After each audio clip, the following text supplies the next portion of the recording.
Hello दोस्तों, स्वागत है आपका टारगेट ट्यूब पर। आज दोस्तों बात करेंगे चैप्टर 2 की। अब मैं इस किताब का आपको एक एक शब्द अच्छे से याद करवा दूंगा दोस्त, क्योंकि इस किताब से बाहर आपके परीक्षा में कोई भी प्रश्न नहीं जाने वाला है। तो मैं आपको इसमें सब कुछ जो भी आता है वो बराबर एक एक चीज़ समझा दूंगा दोस्त। तो ज़्यादा देरी नहीं करते हुए हम वीडियो में आगे बढ़ते हैं। चैप्टर 2 को हम शुरू करते हैं। इसका नाम है एक चर वाले रैखिक समीकरण। ठीक दोस्त, आगे बढ़ते हैं। दो चीजें आपको दिख रही होगी दोस्त, एक तो बीजीय व्यंजक और एक समीकरण। ठीक दोस्त, तो बीजीय व्यंजक क्या चीज होती है दोस्त? जैसे कि यहाँ पर लिखा हुआ है 5x, 2x minus 3, 3x plus Y, इस तरीके का कुछ भी दिख रहा हो आपको, ये क्या होंगे दोस्त? ये होंगे बीजीय व्यंजक। और समीकरण क्या चीज होती है दोस्त? समीकरण इस तरीके की चीज होती है, 2x प्लस वाई बराबर 0। अगर आपको कहीं पर इस तरीके की चीज दिख रही है दोस्त, तो ये होती है समीकरण। क्या होती है दोस्त? समीकरण। इसमें बराबर का चिन्ह भी बीच में आएगा दोस्त, और इधर कोई संख्या भी हो सकती है। जहां पर मैंने 0 लिखा है दोस्त, वहां पर कोई संख्या भी हो सकती है। तो ऐसे करके ये आपके समीकरण बनती है। और बीजीय व्यंजक आप समझ गए, कोई भी संख्या जैसे 5x लिखी हुई है, या फिर दूसरे उदाहरण में आपको बताऊं, दूसरे उदाहरण जैसे कि ये यहाँ पर ये दिया हुआ है 3x प्लस वाई, इस तरीके से दिया हुआ है, या फिर एक्स स्क्वायर प्लस 1, ये भी क्या है दोस्त? ये भी एक बीजीय व्यंजक है। ठीक दोस्त, अब आप इन चीज़ों में इन सब में ये एक्स वाई जेड इस तरह के अंक देख रहे होंगे दोस्त। तो एक्स वाई जेड ये क्या चीज़ है? ये दोस्त इन सब को कहते हैं चर। इन सब को क्या कहते हैं दोस्त? चर। एक्स हो, वाई हो, या जेड हो, या टी, या एस, या फिर ए बी सी, कुछ भी हो ऐसा किसी नंबर के पीछे लगा हुआ हो, जैसे कि ये, तो ये जो चीज होती है इसे कहते हैं हम चर। क्या कहते हैं दोस्त? इसे हम चर कहते हैं। X Y Z A B C कुछ भी हो सकता है ये, है ना। और कोई अगर केवल अंक लिखा हुआ है, जैसे कि मैंने लिखा 5, तो ये क्या होता है दोस्त? ये होता है अचर। इतना आपको समझ में आ गया दोस्त कि कोई भी एक्स वाई जेड या ए बी सी, या फिर ए से लेकर जेड तक में कुछ भी दिख जाए आपको, तो वो क्या है दोस्त? वो है चर। और कोई भी संख्या अगर दिखती है आपको, तो वो है अचर। ठीक दोस्त, आगे बढ़ते हैं। यहाँ आपको संख्या और समीकरण में अंतर पता चल चुका दोस्त, क्योंकि अगर आपके ऐसा क्वेश्चन आ जाता है कि निम्न चार में से बताइए कि कौन सी समीकरण है, तो आप बराबर देखते ही पहचान जाओगे कि ये एक समीकरण है। जैसे कि यहाँ पर भी लिखा हुआ है, ये जो है ये क्या है दोस्त? ये एक समीकरण है। ये क्या है दोस्त? समीकरण है। तो इस तरह की आ जाएगी, जहाँ भी आपको ये बराबर का चिन्ह दिख जाए, बराबर वाला, तो आप फटाफट समझ जाना कि ये क्या है? एक समीकरण है। ठीक दोस्त, और बाकी सब आपको इस तरीके के दिखेंगे। जब आपसे ऐसा प्रश्न पूछा जाएगा, तो बाकी सब ऑप्शन जो A B C D option होते हैं, उनमें बाकी सब ऑप्शन में इस तरीके के दिखेंगे, और सिर्फ एक ही ऐसा दिखेगा। तो आपको जल्दी से पता लग जाएगा कि ये एक समीकरण है।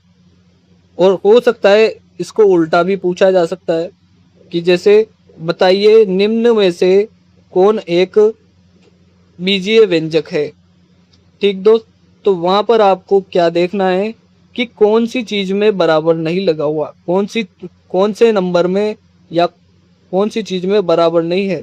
जहां बराबर नहीं होगा वही आपका आंसर होगा, क्योंकि बीजीय व्यंजक मैंने बताए हैं आपको। जैसे कि 5x हुआ, ये भी एक बीजीय व्यंजक है। 2x माइनस 3, ये भी एक बीजीय व्यंजक है। और इस तरीके से जो भी है वो सब बीजीय व्यंजक है। ठीक दोस्त, आगे बढ़ते हैं। अब आपको ये एक सबसे इम्पोर्टेंट लाइन है कि समीकरणों में सदैव समता, समता मतलब बराबर का चिन्ह प्रयोग होता है। समीकरणों में सदैव समता का चिन्ह प्रयोग होता है, जो व्यंजकों में नहीं होता। समझ में आ गई दोस्त? व्यंजकों में ये बराबर का चिन्ह नहीं मिलेगा आपको, और जो समीकरण होती है उस समीकरण में ये बराबर का चिन्ह मिल जाएगा आपको। ठीक दोस्त, तो यहाँ से आप पहचान जाओगे कि समीकरण क्या और व्यंजक क्या।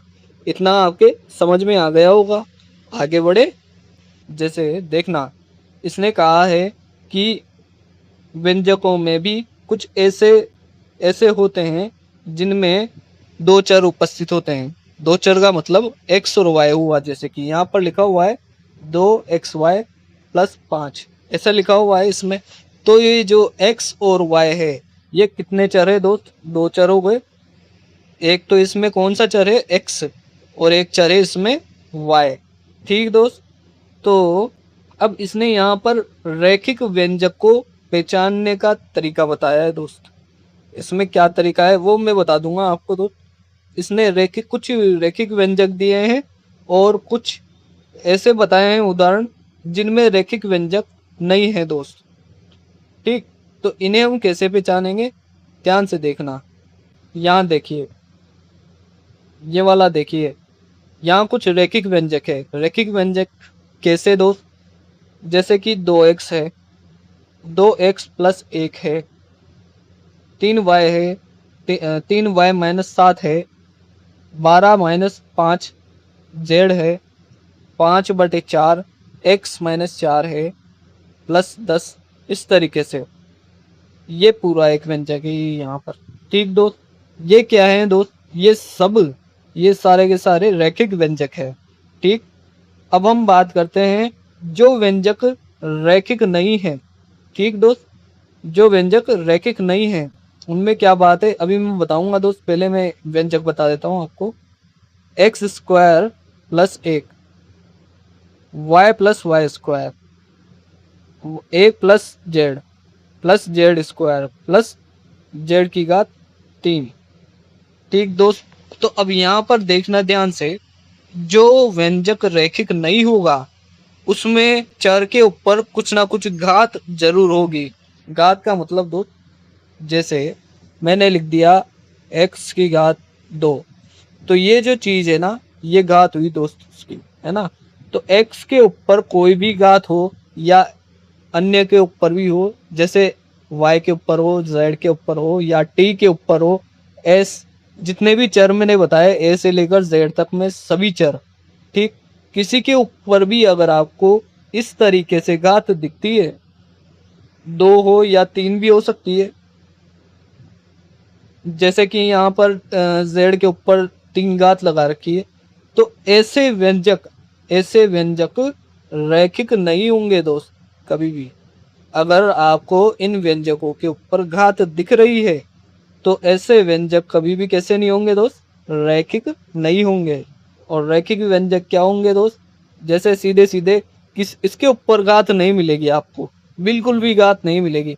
जैसे इनको देखो, 2x, x के ऊपर कोई घात नहीं है, 2x+1, इसमें भी x के ऊपर कोई घात नहीं है, 3y-7, इसमें भी y के ऊपर कोई घात नहीं है, ऐसे ही इसमें भी कोई घात नहीं है और यहाँ भी कोई घात नहीं है। तो आप देखते ही पहचान जाओगे कि ये रैखिक व्यंजक है या नहीं है। समझ गए दोस्त? अब आगे बढ़ते हैं। देखो दोस्त, यहाँ पर इसने भी इस लाइन को दिया हुआ है कि ध्यान दीजिए, चर की अधिकतम घात 1 से अधिक है। चर की अधिकतम घात 1 से अधिक है, इसलिए यह रैखिक व्यंजक नहीं है दोस्त। समझ गए?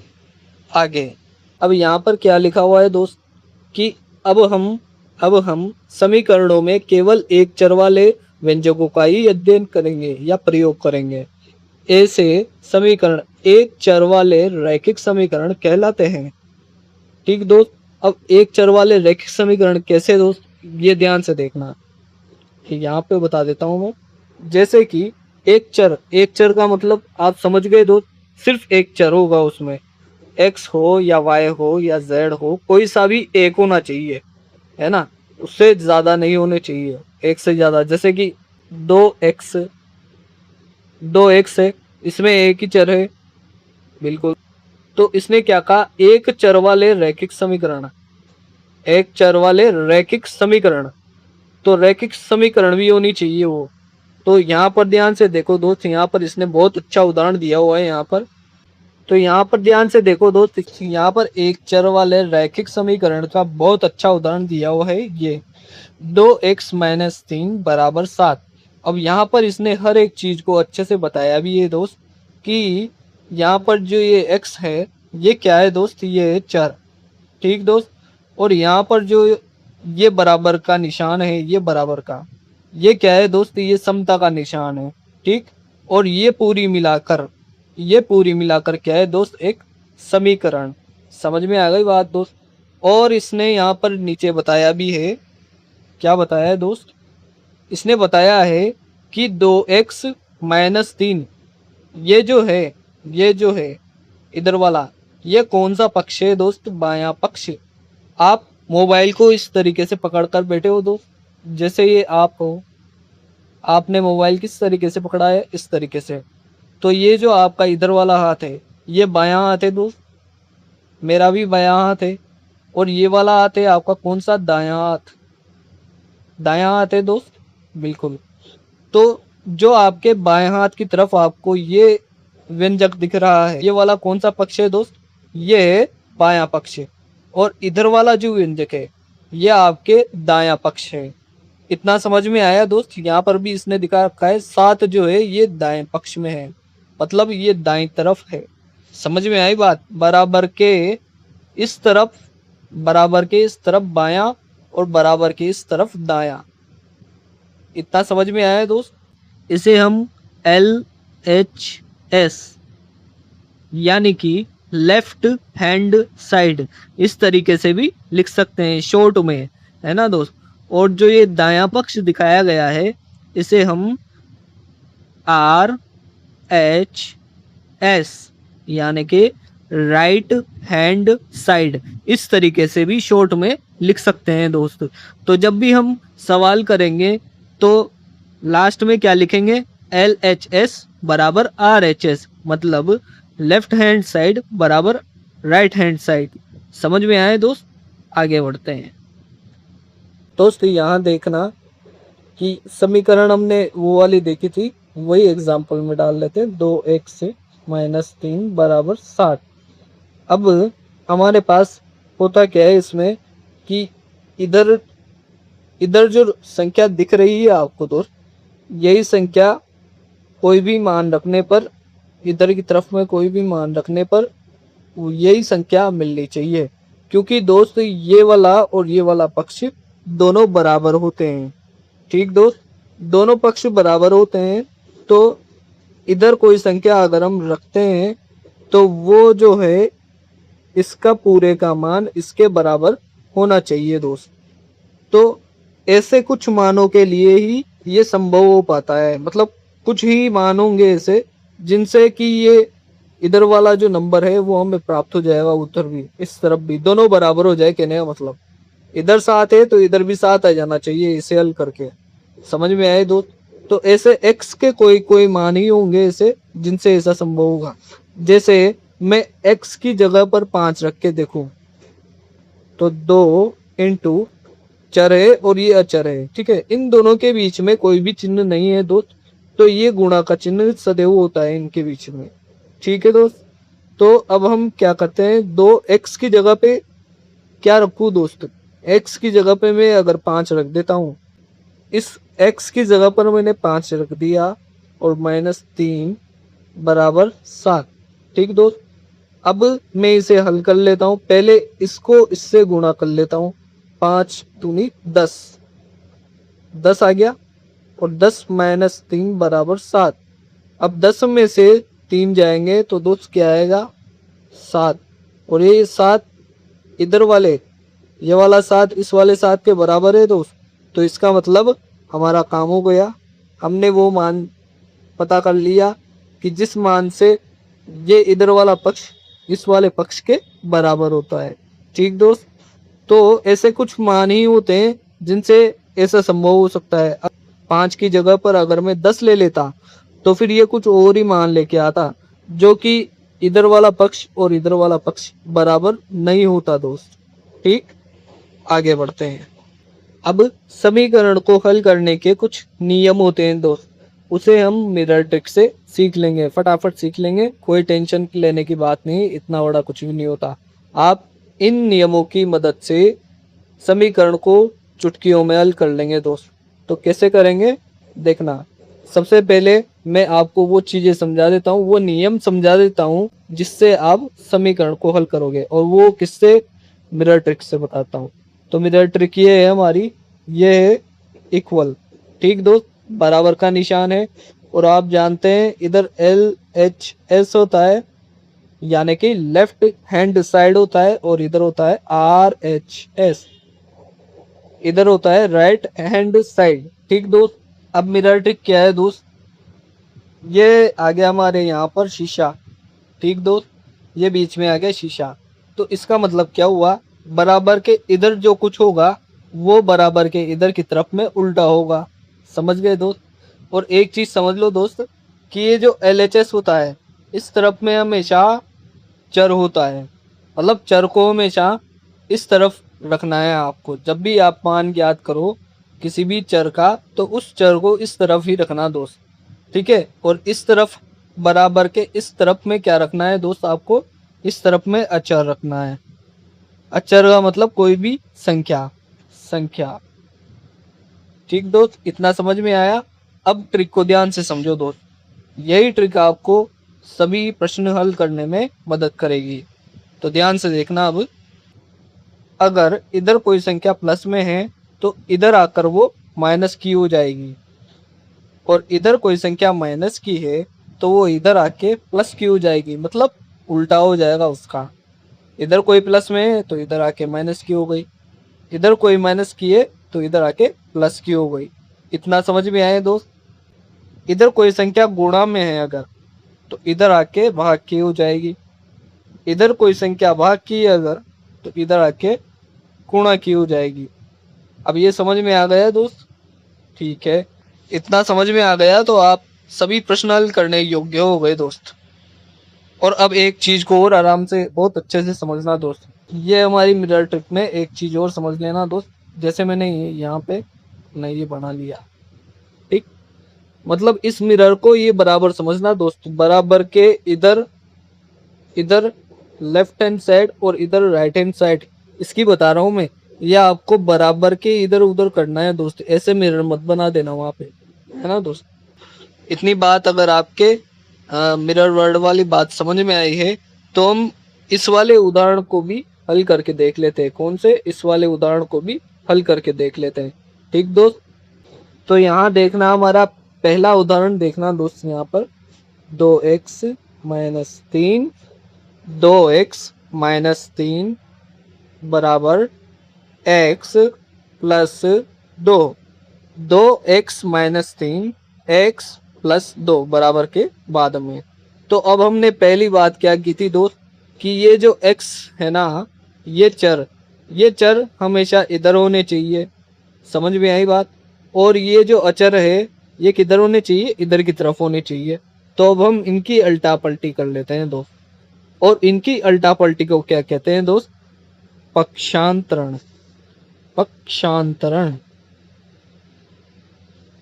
समझ में आ गया दोस्त, पक्षांतरण। अब ये पक्षांतरण होता कैसे, सबसे पहले अंक की अदला बदली होती है, मतलब अचर पद की। जैसे ये 3 इधर है तो इस 3 को इधर भेजा जाएगा। समझ में आ रही दोस्त, इस 3 को इधर भेजा जाएगा, इस तरफ में भेजा जाएगा। तो अब ये पक्षांतरण करते हैं, और इस पक्षांतरण के लिए ही हमें उन नियमों की जरूरत पड़ती है दोस्त। समझ में आ रही बात। तो अब इस 3 को कहाँ ले जाना है दोस्त, यहाँ पर ले जाना है। तो कैसे ले जाओगे, यहाँ देखो, पहले इस 3 से पहले क्या लग रहा है दोस्त, माइनस का चिन्ह लग रहा है। इस 3 से पहले माइनस का चिन्ह लग रहा है, तो आप समझ गए होंगे कि अब ये बराबर के उधर जाएगा, और ये माइनस से क्या हो जाएगा दोस्त, प्लस हो जाएगा। हाँ, इसे कर देते हैं दोस्त, अब -3 को उधर भेज देते हैं, और ये हो जाएगा +3। ठीक है दोस्त, तो यहाँ पर 2x जैसे का जैसा बराबर x प्लस 2 प्लस 3, ये माइनस का 3 प्लस का 3 बन गया। समझ में आ गई दोस्त। अब आगे देखो, अब इसे और आगे कैसे हल करेंगे। अब हमें इस x को इधर भेजना है दोस्त, ठीक दोस्त। तो अब ये x इधर, इसके आगे कोई भी चिन्ह नहीं लग रहा, तो ये कैसा है दोस्त, ये है प्लस का। तो इसका मतलब जब इधर से ये x इधर जाएगा तो ये हो जाएगा माइनस का। कौन सा, ये वाला, ये माइनस का हो जाएगा दोस्त। तो इसको कर देते हैं अभी माइनस का, है ना।